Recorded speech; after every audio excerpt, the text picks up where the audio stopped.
in this land of ours. And one of the key levers of power in Congress can be found in a congressional committee known as Ways and Means. Now, this is a committee that writes our tax law and decides the ways and means by which we spend our revenue.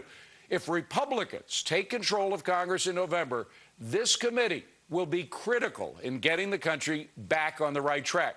And a key member of that committee, should he be reelected in November, joins us now, Republican Congressman Nunes of California, author of the book Restoring the Republic. Congressman, great to see you. Thanks for coming in. My pleasure, David. Thanks for having me. Appreciate you standing by during my rant here. But let's talk, first of all, about the Republican elite, because there are elites all over the place that are being dethroned, if you will. And one of them, as we saw yesterday, were the Republican elites, which treated, frankly, people like Christine O'Donnell worse than they treated any Democrat. How are they going to come together with Christine O'Donnell and Palladino and other of the sort of outsiders who won yesterday?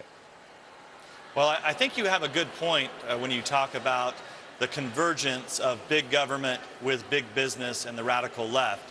And really the bailouts that passed kind of led to that downfall that led us to stimulus bills and health care bills and everything else. Now, what you saw yesterday is very interesting. I think it was a tactical victory for the Democrats to some degree, and a lot of the talking heads have been talking about this, but you know, it makes it very tough for us to win that Delaware seat now. But the reality of it is, if you look at Mike Castle, who's a very honorable man, but he had a lot of bad votes. And I think that the vote that really hurt him the most was the vote for cap and trade or cap and tax. Right. And so if you're a Republican and you voted for some of these bad bills, I think you're in a lot of trouble right now. But, you know, you are going to have a candidate in Delaware and a candidate in New York. Now, New York wasn't really in play because Andrew Cuomo was so strong, although this candidate may actually have a little more gumption. And perhaps the sort of flood, the tide that we have seen that has been overwhelming the political culture of this country will continue into the November elections. And perhaps Christine O'Donnell, who right now doesn't have a chance of winning, could have a chance to win as we get closer to November. Could, and that's I think the Democrats are celebrating today, and they think they have a tactical victory, but it could be short-lived. Because the reality is that people are fired up. People are upset at their government, as they should be. And what you see is because of this victory yesterday, I think this momentum is going to carry all the way to November, and there's going to be a huge turnout on behalf of conservative voters that are really upset at their government. So you're right, if things keep going, they could be dismissing this Delaware seat at this point, meaning the Democrats could be, but in fact O'Donnell could come back and win by Election Day. Okay, now you talked about the elites, and there are elites all over. There are elites in banking industry who, of course, have all their lobbyists in Washington. They got a big chunk of the bailout. There are elites in the media who have their own ways of getting quid pro quo favors from their folks in Washington.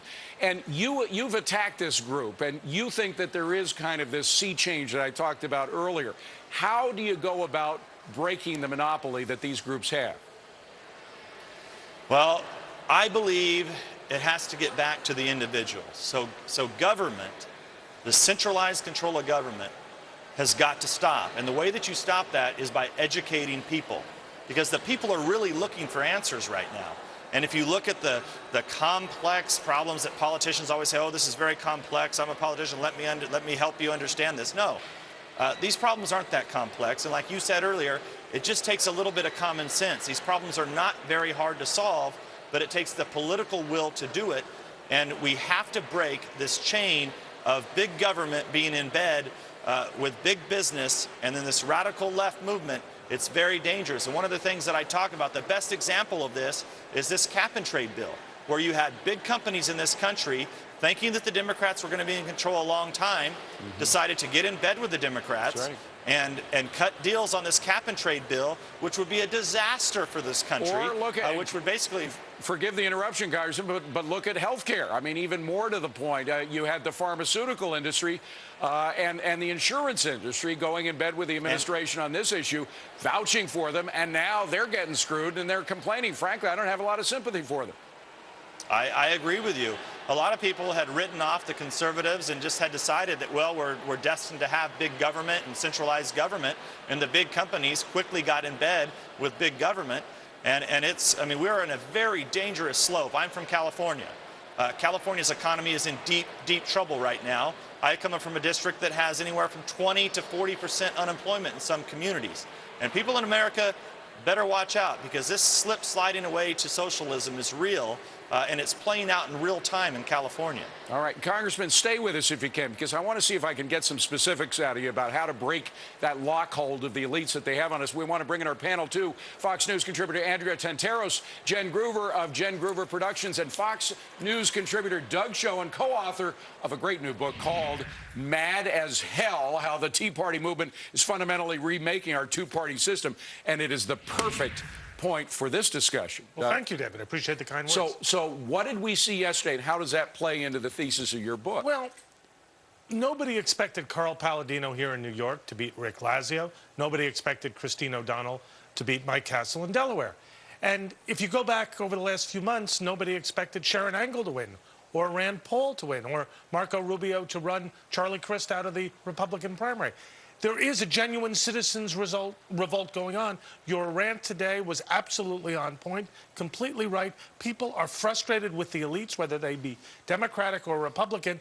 And, David, the only thing, frankly, that the Democrats have going for them now is the Republican establishment. Wow. What do you think, Andrea? By the way, do you consider yourself, Andrea, to be part of the Republican establishment, the Tea Party, or are you trying to stay neutral in terms of defining yourself? I call it like I see it, David. Yeah. I'm a conservative, but I'm going to shoot straight. And I'm going to piggyback on what Doug said. I think this new strategy now of trying to paint the Tea Party, both Republicans and Democrats, as wackos, with all of the insanity that's going on in Washington, is just laughable. And what I would like to hear from Republicans today, instead of it's going to be so hard for O'Donnell, is how about she does have a shot for all the reasons Doug pointed out? Yeah. We saw Thune slay Daschle. We saw Brown come back and beat Coakley. There have been so many great upsets. Delaware, thanks to Democrats, is in a real economic hole. And someone like O'Donnell with fiscal austerity measures and restraint could get them out. Okay, well, instead, and Jen, I want to skip over you for a second, if you don't mind. Just want to go back to the Congress. Instead, by the way, Congressman, you have the ruling class still chattering. I mean, the Republican National Party at first kind of hesitated as to whether they'd support O'Donnell with cash. Then they said later they would. But you still have people like Karl Rove, for example. He's a Fox News analyst. But the so-called kingmakers, the Republican Party, still dumping on O'Donnell. Doesn't that have to stop? Well, yeah, it needs to stop. And I think that at least the politicians I've heard today are saying that they're going to get behind O'Donnell. But the bigger issue for the Republican Party is not so much whether they're conservative or Tea Party or what have you. It's really about getting our ideas out there, ideas to solve these problems. Like, are we really going to get behind drilling for oil in this country? Are we going to stand up from the folks in the Gulf that are losing their jobs? Are we going to stand up and say we need to build nuclear power to compete with China? Are we going to take on the entitlement programs? Are we going to, all this talk about the Bush tax cuts, I think is hysterical, because the reality of it is we as Republicans need to chart a new course.